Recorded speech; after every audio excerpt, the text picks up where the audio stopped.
Hi guys, welcome to this video. In this video, I just really want to talk about self-love.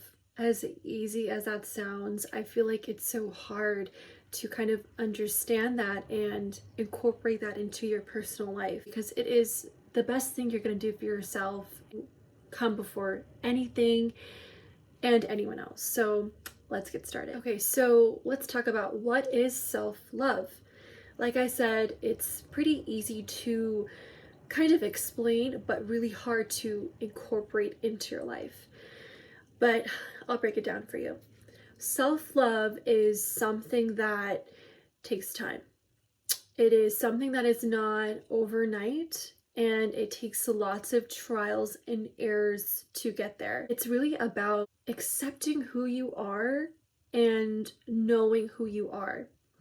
No one is perfect. I mean, perfect doesn't exist, but you can achieve on being the best version of yourself. And I speak that very highly. Something that I can give you an example of is achieving your mind to something that you want. For instance, going to school, getting that degree, whether, you are such a great student or need more time, you're still going to achieve that no matter what. You're not stopping yourself. Of course, along the way, there's going to be some doubt, some failure, but it's like you have that persistence on going on. So self-love is always about persistence. It's always evolving, never staying the same. It shifts because as we age, as we grow up, and pretty much mature, we really kind of understand more about ourselves through experiences. Let's just say, for instance, we're like a people pleaser. But as you evolve and grow up, you learn to kind of maneuver that and display that by giving yourself energy to the ones that deserve it. Quite frankly, I'll be honest with you, I used to have this trait, but it was more if I can prove to people that I am a good person. I know I'm a good person, but I think it's because I understood how it felt to not have reciprocation. So it's kind of like you overgive. But that just takes time until you kind of understand through experiences and how you evolve. And self-love, is always changing. It's never staying the same. So that is something you should keep in mind of because it is more about soulful work. So shifting to number 2, if you will, not giving energy to those as much. Doesn't mean you're going to stop talking to them, but if you feel like, you need to recharge, you come first. You can have your bestest friends in your circle. And of course, we're close to people where we want to go to them when we have a hard time of something to kind of heal, to gain clarity. But sometimes it's so important to set your boundaries. I'd say that's kind of number 3, but it's going to number 2. But making sure that your energy, you're shifting that to yourself, because you yourself, like, it's funny to say, like, think of yourself as an iPhone. Like, iPhones need charge. And what you can do by being charged is journaling, for instance. Journaling is so powerful. It gives you so much perspective on life, on any situation that you're in. And it's more like therapy, like you're speaking to yourself. And that is something you should do when you want clarity. And it's so healthy and therapeutic. As much as maybe you want to kind of be there for someone or understand, you need to make sure like that's a great quality you have as a person, but shift that to you. So put that energy to you. And like I said, by that is journaling, meditating, especially when you're stressed out, it really helps. I do yoga a lot and it just puts me in a state of peace, and it's honestly so therapeutic. That's how I incorporate my self-love, and I think that's something you guys should do, just to kind of tap into. And I tapped into it during COVID, and it's changed my life so much, and I highly, highly recommend. So number 3, self-love is stating boundaries. So boundaries is something that I feel like most people have a hard time doing, I myself including. And I think it's hard because you don't know how to say no, even to the people that need you, and like you care about them so much.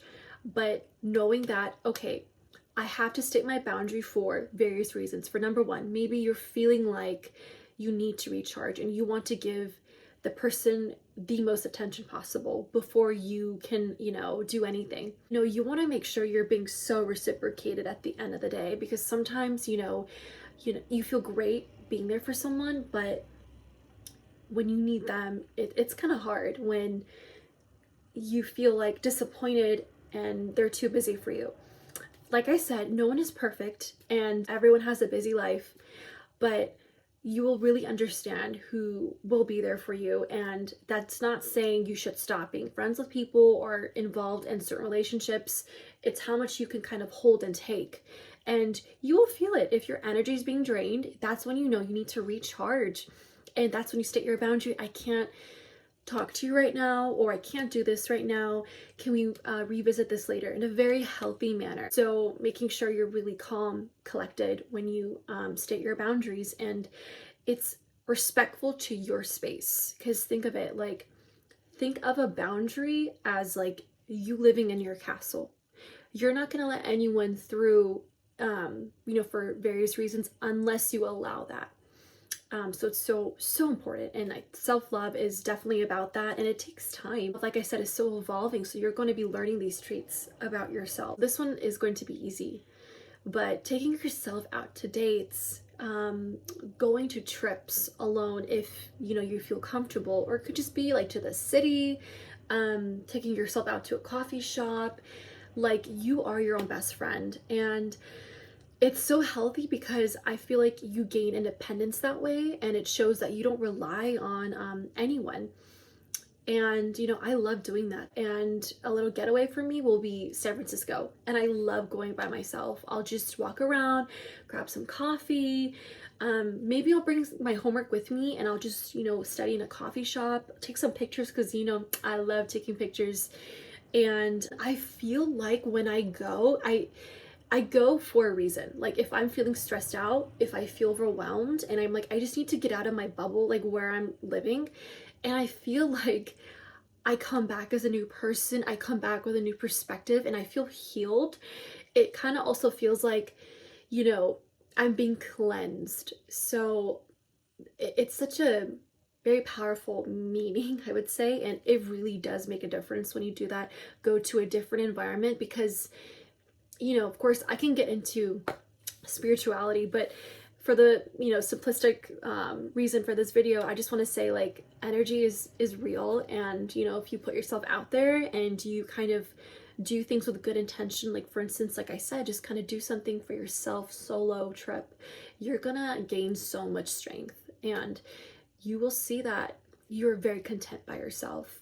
So giving yourself that time, even like skincare, like take yourself to get a facial, go get your nails done, or even at home watch a movie.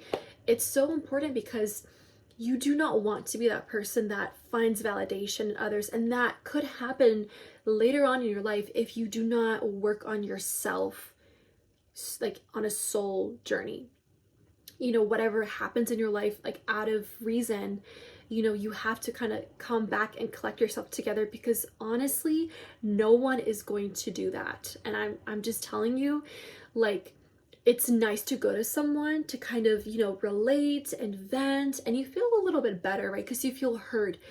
But at the end of the day, they cannot fix you. They cannot help you. You really have to kind of embrace this journey, and it feels like an open wound, but it's going to slowly heal.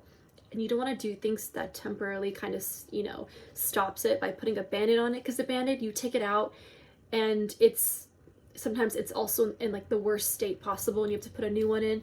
So don't use distractions. So I'm trying to put that analogy for you, like using distractions to cover your wound, it's just going to hurt you at the end of the day. Also, to say good affirmations to yourself, go yourself to the mirror. I know it's cringe, but it works. so important to do that because your body will listen to you. And think of it as well as like your inner child. You know, that inner child is hearing what you're telling yourself. Taking the time to understand yourself, you know, going on a soul journey, being your best friend, also knowing that your energy is currency. So that's another thing too that we went over, making sure you have time for yourself before you give to others. Trust me, it takes time, but do not change who you are. Because the right people will see that about you and they're gonna want to be around you and appreciate you even more. But also remember showing that value of yourself. I'll probably link some good books down below if you guys are interested. But I would love to make more videos like this. So many ways for self-love. There's not just, you know, a few, but I went over a few in this video just to kind of share my thought and to kind of just, you know, share with you guys so we can all kind of relate and work together because, you know, it is an individual journey at the end of the day. That is it, you guys. Hopefully you guys enjoyed this video. And if you did, please give it a big thumbs up and comment down below if there are any other ways that you do self-love for yourself. I would, you know, love to see that. Hopefully you guys have a great day and take care. Bye.